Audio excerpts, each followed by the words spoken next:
इमली के आज के एपिसोड में हम देखेंगे कि मालिनी दुल्हन के रूप में तैयार होकर आर्यन के सामने आती है। पंडित जल्दी से शादी की रस्में शुरू करने के लिए कहते हैं। तभी सुंदर कहता है कि उन्हें थोड़ी देर और रुकना चाहिए। मालिनी कहती है कि रुकने की कोई भी आवश्यकता नहीं है। दूसरी तरफ चीनी इमली को बताती है कि शादी शुरू होने ही वाली है।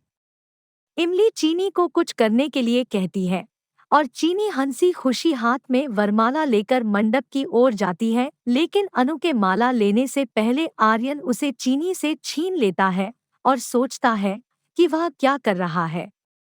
उसे यकीन हो जाता है कि अब इमली यहाँ नहीं आएगी।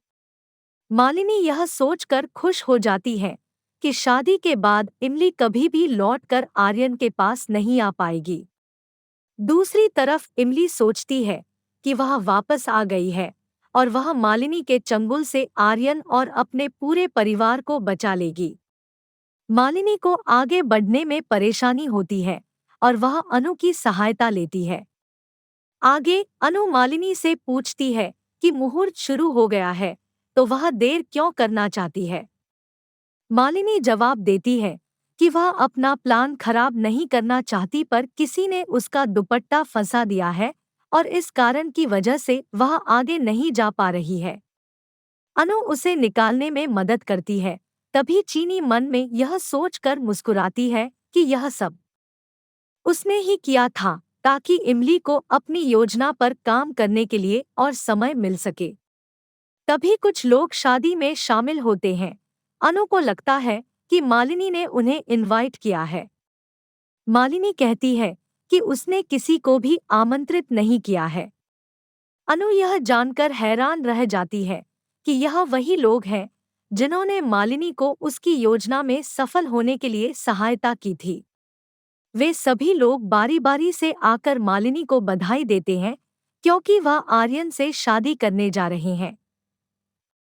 वह सभी लोग मालिनी से कहते हैं कि उन्होंने मालिनी द्वारा दिए गए सभी कामों को अच्छे से किया है। वे लोग मालिनी के सारे कारनामों का खुलासा कहते हैं कि कैसे उसने स्वप्निल को प्रमोशन दिया और भास्कर टाइम के सारे पैसों को अपने अकाउंट में ट्रांसफर किया और न्यूज़ के माइक में बम फिट करके इमली को मारने का प्रयास भी किया।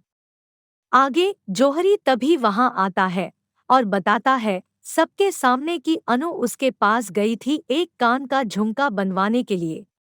तभी ट्रक ड्राइवर भी बताता है कि मालिनी ने उसे पैसे दिए थे इमली को टक्कर मारने के लिए। गुंडा यह भी बताता है कि वह आखिरकार जेल से वापस निकला है क्योंकि उसने मालिनी के कहने पर चीनी का अपहरण किया था। मालिनी उन सब पर भड़क जाती है और कहती है कि अगर उन्होंने अपना काम अच्छे से किया होता तो इमली अभी तक जिंदा नहीं होती। आर्यन यह सुनकर हैरान हो जाता है, मालिनी के पास आता है और उससे पूछता है कि उसने अभी क्या कहा। कभी नीला और प्रीता वहां आते हैं और आर्यन के सामने इस बात का खुलासा करते हैं कि कैसे इमली ने इन सभी लोगों को यहाँ बुलाया। वे इस बात का भी खुलासा करते हैं कि इन लोगों के नंबर उन्होंने इमली को दिए थे। मालिनी प्रीता पर भड़क जाती है। प्रीता बताती है कि मालिनी ने कभी उसकी इज्जत नहीं की, लेकिन इमली ने हमेशा उसकी इज्जत की है। वह कहती है कि वह इमली का समर्थन करेगी।